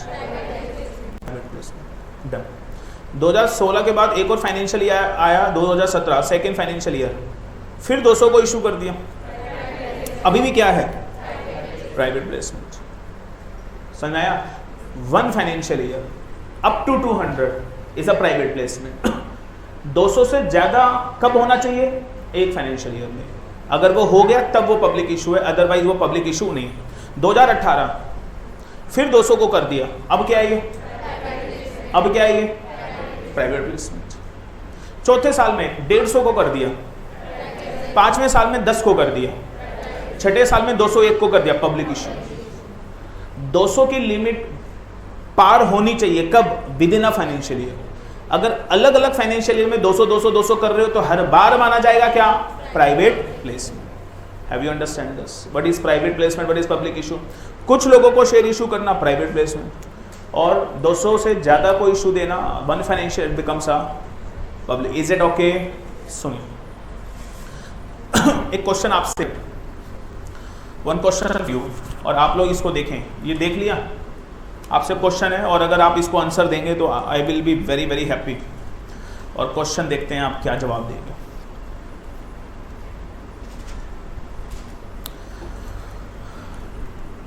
एक प्राइवेट कंपनी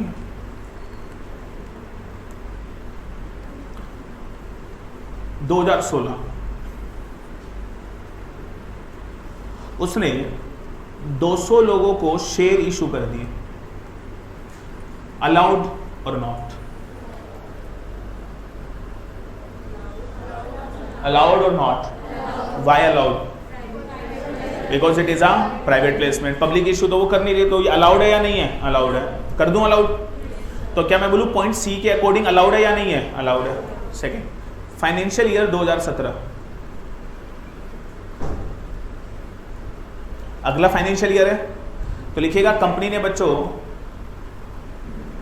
30 लोगों को शेयर ऑफर किए, अलाउड और not?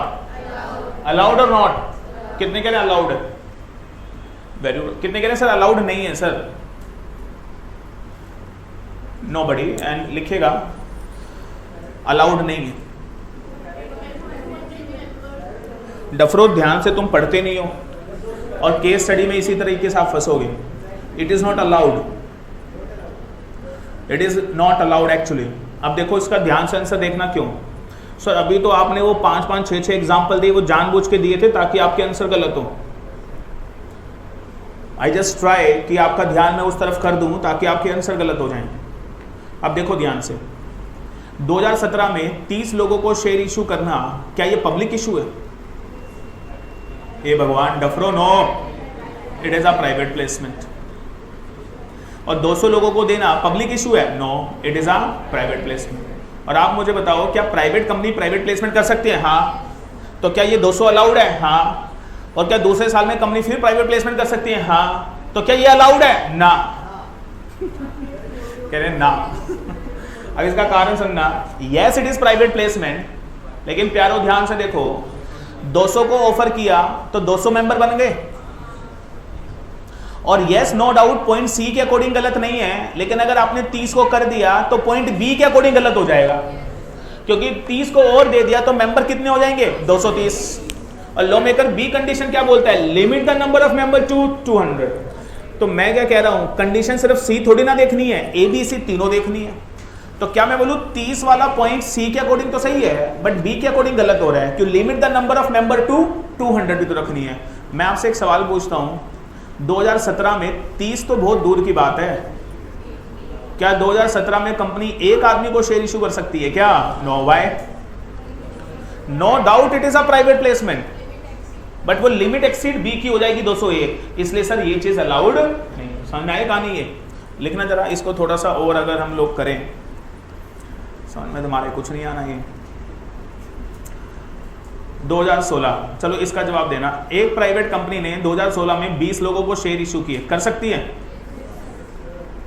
Public issue, private placement, allowed और नॉट?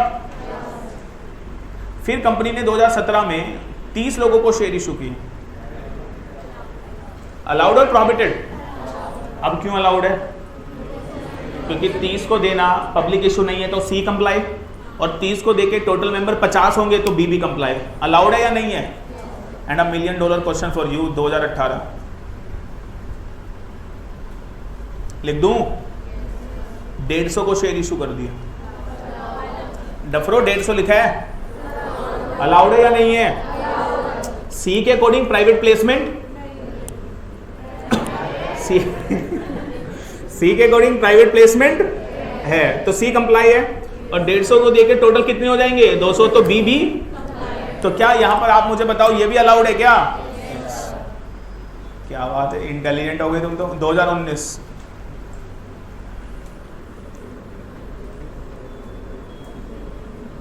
बोलो बोलो, अब नहीं होगा? होगा या होगा? लिखना जरा। Now there is a twist, नहीं गेम में ट्विस्ट ही ट्विस्ट है, और अगर तुम में दम है तो इसका जवाब दे दो मुझे। 2019 कंपनी ने, हेलो कंपनी ने 200 लोगों को डिबेंचर इशू कर दिए,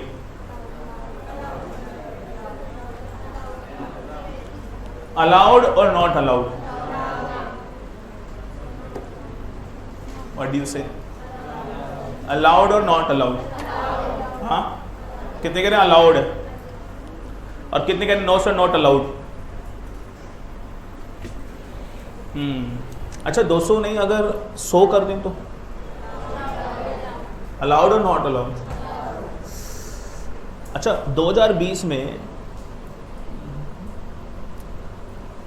अभी मैं जवाब नहीं दे रहा हूं उसका, 200 को आप कह रहे हो अलाउड है, 2020 में कंपनी ने फिर 200 को डिबेंचर इशू कर दिया। हाँ जी, कितने कह रहे हैं 19 वाला अलाउड है और कितने कह रहे हैं 20 वाला भी अलाउड है? सर कितने कह रहे हैं सर 19 वाला अलाउड है बट 20 वाला अलाउड नहीं है?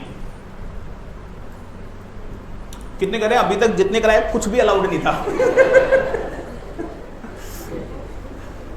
We discuss in the next class. Thank you very much. सोचेगा, दिमाग लगाइएगा, 2019 और 2020 की transaction whether it is allowed और not. I let you know in the next class. ये अलाउड है या अलाउड नहीं है। तो this question mark from my side. Thank you. सोचना ज़रा इसके बारे में।